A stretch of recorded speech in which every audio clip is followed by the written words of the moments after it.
tidak pernah memikirkan betapa besar budi orang tua kepada kita.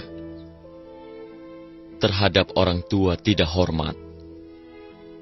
Tidak berbakti sungguh membuat orang tua sedih. Kalian semua tahu, selama 10 bulan masa kehamilan ibu, perutnya seperti terbebani barang berat.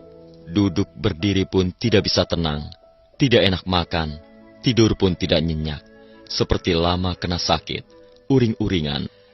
Saat kehamilan memasuki masa melahirkan, masih harus merasakan kesakitan yang luar biasa. Darah mengalir kemana-mana antara hidup dan mati. Setelah melewati berbagai penderitaan, baru melahirkan anak. Ibu masih mengkhawatirkan apakah anaknya selamat. Setelah tahu anaknya lahir dengan selamat, baru merasa tenang hatinya. Setelah anak lahir, tidak pernah meninggalkan gendongan ibu. Menyusui anak, meski tangan dan kaki linu tetap merasa senang. Masih harus membersihkan pakaian kotor anak. Bila anak pipis di ranjang, ibulah yang tidur di tempat anaknya. Merelakan tempat yang kering dan bersih untuk anaknya. Tidak ada kata keluhan. 3 tahun dalam pelukan. Yang diminum oleh anak adalah air susu ibu. Darah ibu membuat ibu menjadi lelah dan kurus. Dari bayi yang hanya bisa menangis, menjadi anak-anak, remaja, dan dewasa. Orang tua entah menghabiskan berapa banyak upaya mengajari anak sopan santun dan budi pekerti. Setelah anak tumbuh dewasa, orang tua masih sibuk mempersiapkan pernikahan anaknya, mempersiapkan dana mendukung usaha anaknya, agar anak bisa lebih cepat menikah dan mandiri. Kasih sayang orang tua terhadap anaknya sungguh dilakukan dengan segala daya upaya, tapi tidak pernah di depan anaknya membahas kata balas budi, juga tidak mengharapkan balas jasa anaknya. Saat anaknya sakit, orang tua menjadi lebih khawatir. Seringkali karena khawatirkan anaknya, malah menimbulkan penyakit pada diri sendiri, menunggu hingga anaknya kembali sehat.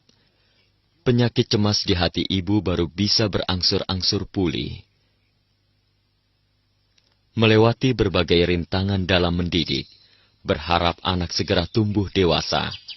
Tetapi ada anak yang begitu dewasa, tidak tahu membalas budi dan merawat orang tuanya. Ajaran orang tua tidak digubris atau ditentang. Sampai-sampai melotot seperti musuh. Di pergaulan, keluarga memusuhi saudara yang lebih tua, memukul saudara kandung sendiri, tidak mempedulikan nasihat orang. Sungguh membuat orang merasa sakit hati dan kecewa. Meski berpendidikan, tapi tidak mendengarkan wejangan para tetua. Nasihat orang tua dan saudara, selain tidak mendengarkan malah melawannya. Keluar masuk rumah tanpa menyapa orang tua. Tutur bahasa dan gerak-geriknya tidak sopan. Segala tindakannya diputuskan sendiri. Sama sekali tidak menghargai orang. Biarpun orang tua dan paman kadang menasehatinya, tetapi karena merasa sayang pada yang muda juga masih tidak tahu apa-apa, hingga dibiarkan. Tetapi pada akhirnya, kelakuannya semakin beringas dan kejam. Selain tidak mendengarkan nasihat, bahkan timbul dendam di hati. Akhirnya meninggalkan sanak saudara dan teman baik, malah bergaul dengan orang yang jahat dan merugikan. Lama-kelamaan bersifat suka membalikan fakta, merusak diri sendiri, bodoh sekali. Begitu dibujuk oleh orang jahat, lalu meninggalkan orang tua dan keluarga, meninggalkan kampung halaman, berkelana, atau berkelana berdagang mencari nafkah.